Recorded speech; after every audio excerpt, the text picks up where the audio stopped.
Welcome to Her Voice. Today we examine women's participation in sport in the Middle East.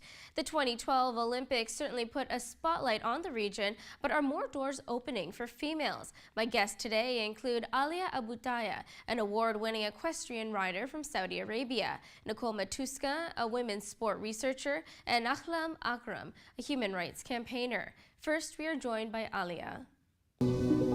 Alia, thank you so much for joining us today on Her Voice. You are the first ever female rider in Saudi Arabia. Can you tell me, how did you get into the field? Let's say, as an Arab, we have a natural affinity with the horses, and it's in our genes. For example, I used to say my father when he's riding, when I was as a child, and in my eyes, my father, he was a hero. I used to see him gallop in the desert. And I begged him to teach me how to ride, and he taught me that. And whatever he taught my brother, he taught me to horse riding, shooting, swimming, all the kind of a sport. So it's part of our traditional and a part of our life.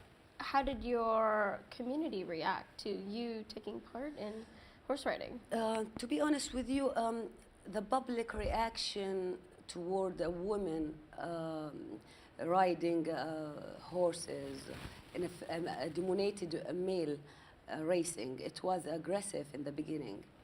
It wasn't easy. The media exposure, everything, it wasn't easy in the beginning. But after 4 years, they become like, they accept the idea. And we have a lot of teams now. I mean, basketball, football, a horse riding team for women.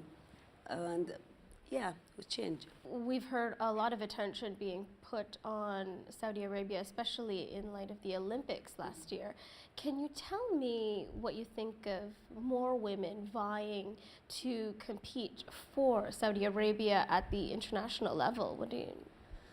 I encourage that. I mean, I started actually to ride 1996.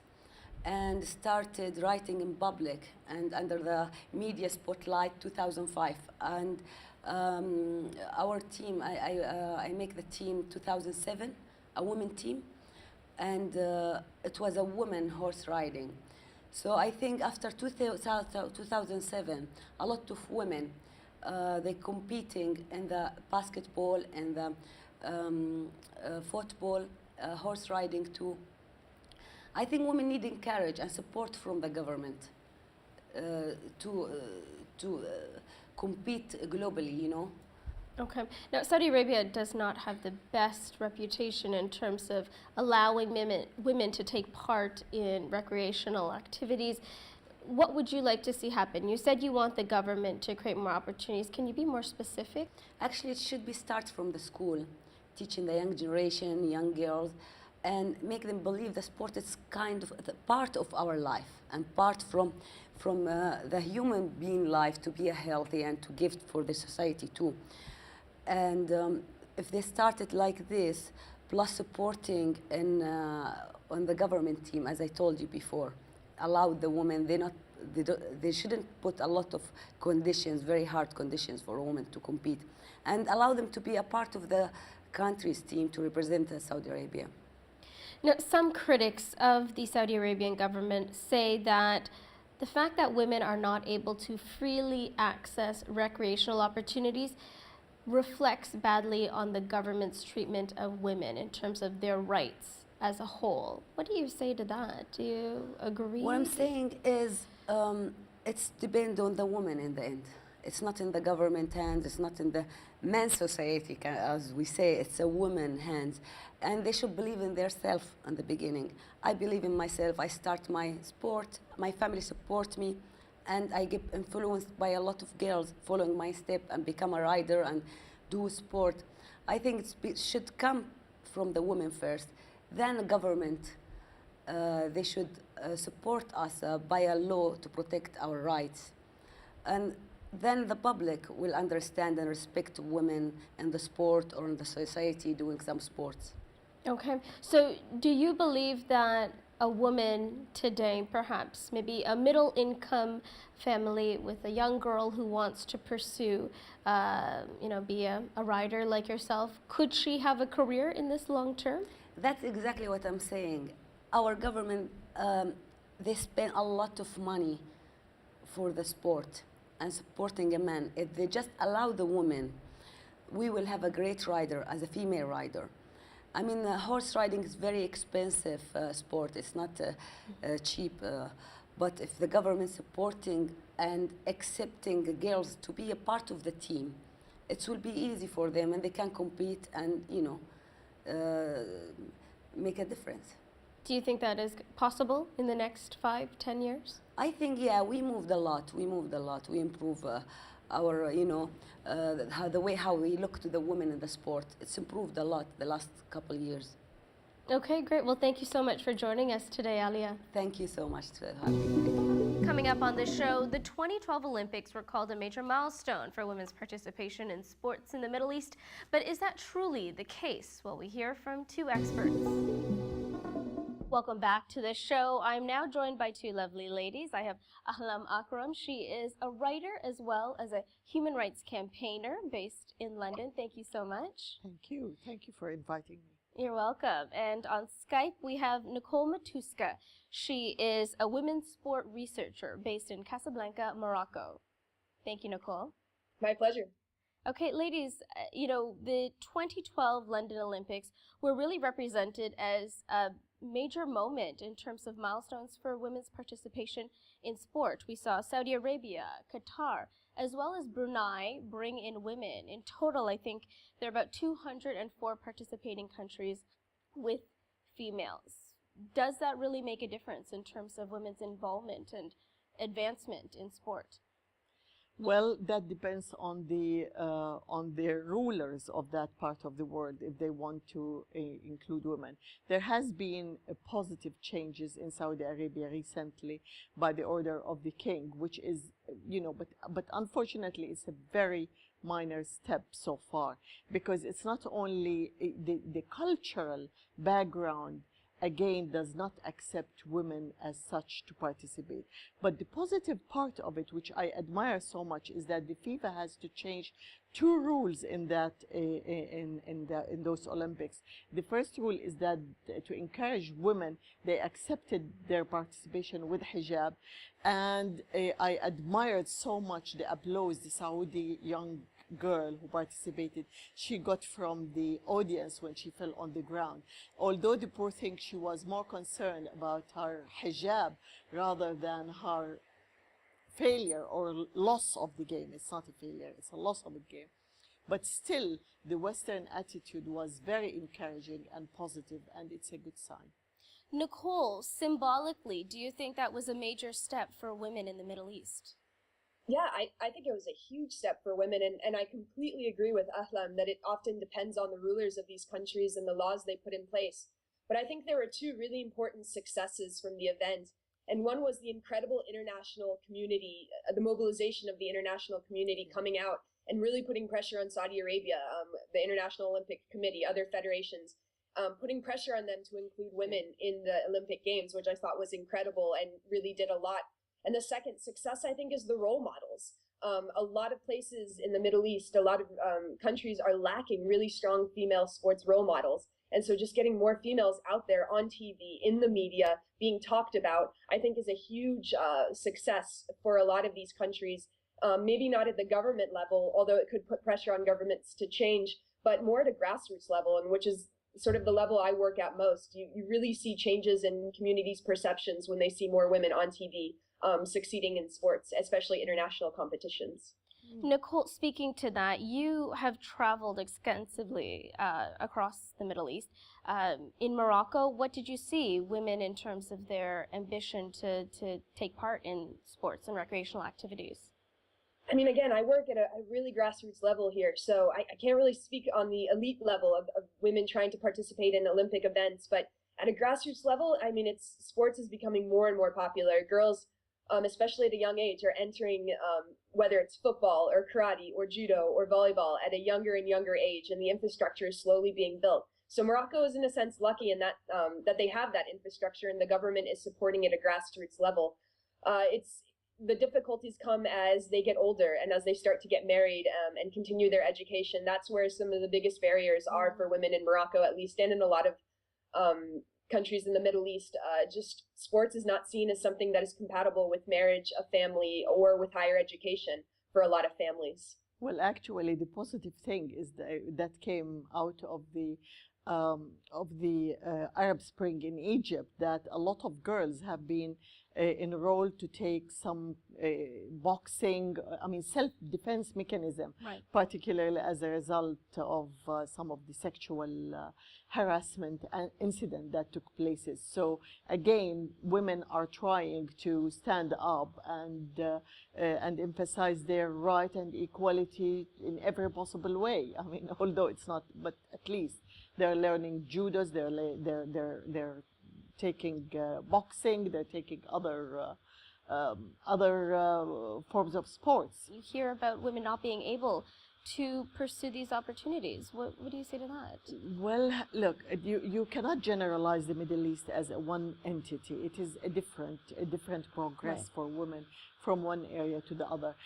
But the most important thing that is appearing now in the Middle East is the gap between those who have and those who have not, because the rules does not apply on those who have, those who are educated, those who travel the world. So the rule applies generally on the probably 70 or 80% of the rest of the. But don't forget, this is a very conservative, patriarchal society. It needs a cultural change, and that cultural change cannot take place unless you have an open debate. And if really, I mean, if we want to make the change happen faster, we have to look at two areas, especially to implement changes for women's rights. One area is education, the educational system. The other area, which is most important, is rule of law. Violations of women's rights through the legal system. This has to change based on universality of women's rights and to implement these laws, these rules. Then at least you speed up the change rather than wait until it took Europe how many years? It took them 50 years or more to create the change. The Arab world is going through a turmoil at the moment, and nobody can impose that change. That change has to come from within. But what we can help with is giving the platform for voices coming from the Middle East to reason and supporting those voices. So, Nicole, I'm going to let you have the next point. You know, you have the support, as Halam is mentioning. You've seen the positive strides, as you said, in Morocco. But then what else have you seen in terms of grassroots support or resistance in other parts of the Middle East, you know, in your travels? Yeah, so I mean, I travel globally too, outside of the Middle East as well, and you kind of see common themes everywhere. But especially in the Middle East now, I think there are just a lack of role models for girls. And I completely agreed with Ahlam's point about having change come from sort of that top down, which is very important, governments, laws, and women's rights frameworks in that sense. But I also think it needs to come from society's perceptions of women in their own communities. And I think there's just a lack of women, female sports athletes or women playing sports. There's a lack of their voice in this dialogue and in this conversation. And I was just recently at a tournament in Berlin for a group of club teams from the Middle East. There was Egyptians, Jordanians, Palestinian teams, Tunisian teams, and I was speaking to an Egyptian young woman who was saying that she had to hide playing football from her family and her community out of shame for many years. And just recently, she made the Egyptian national team and has traveled throughout the world as one of their first string keepers. And now her family is using her as an example in the community of what being successful looks like. And her community has raised her to a pedestal. And so I think stories like hers and getting her voice out there and getting the voices of these young women athletes and their experiences out will really start to change perceptions at the community grassroots level. And if we want any sort of sustainable change, it needs to come both from the bottom and both from the top. Okay. The other point which I would like to, look, empowerment of women can take so many shapes. But on the other hand, in this kind of careers or all careers, if she comes from an unprivileged background, once the society or her community see the privileges, the financial privileges of her participating and all of this, that will be a kind of a positive example for the society to see the change. Because look, we cannot deny that financial changes, financial improvements bring again another way of improvement to the way of thinking, to the way you have access to things. It relieves you from so once they see these financial privileges coming out, and if she gives back to the community, which I hope so, in a way or another, like and all the West can do is encourage this kind of role models. Give them the opportunity to go to be part of the community, go to the schools and see them and participate in normal life with the society. Okay, great. Well, we'll continue this conversation in the next part of the show. Thank you to both of you ladies for joining me. Coming up on the show, where do we go from here? Our panelists offer their observations on why it's in government's interest to see girls more involved in sports. Welcome back to the show. Now we're going to focus on recent government policies and changes that we have been seeing in the Middle East. Specifically, we're talking about an Associated Press announcement that just came out. The Saudi government granting a license allowing women to practice sports at specified facilities. I'm going to give the floor first to Nicole. Nicole, do you think this is in any way a major step forward for Saudi women?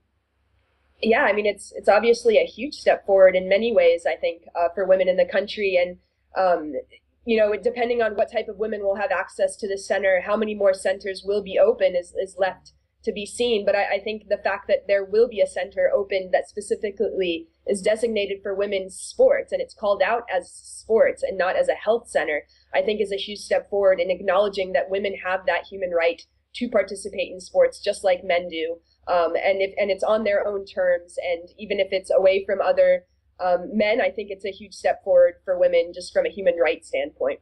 Ahalam?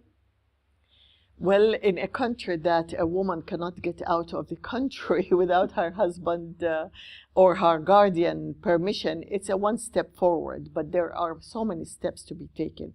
And basically, to change the cultural attitude towards women, and that would not happen unless at one stage women themselves stand up for clerics who claim that they know better, such as the cleric who said that a woman, a young girl, could lose her virginity because of sports. At the same time, this cleric, who is supposedly a religious person, doesn't have any conscience if he allows the marriage of a 11 or 12 years old, to another person, So unless we break these kind of, or silence these kind of voices, there is a long way still to go in Saudi as well as in in the rest of the Arab countries, but with variable degrees, of course. So, you come at this topic from a human rights perspective. So Saudi Arabia, Qatar, and other Middle Eastern countries, of course, are signatories to the Arab Charter on Human Rights, which reaffirms universal declaration of human rights, calling for basic rights to health, the freedom from discrimination. How do you think the inability of women across Saudi Arabia, not just Saudi Arabia, other parts of the Middle East, their inability to perhaps access recreational opportunities infringes on those rights? Ahlul?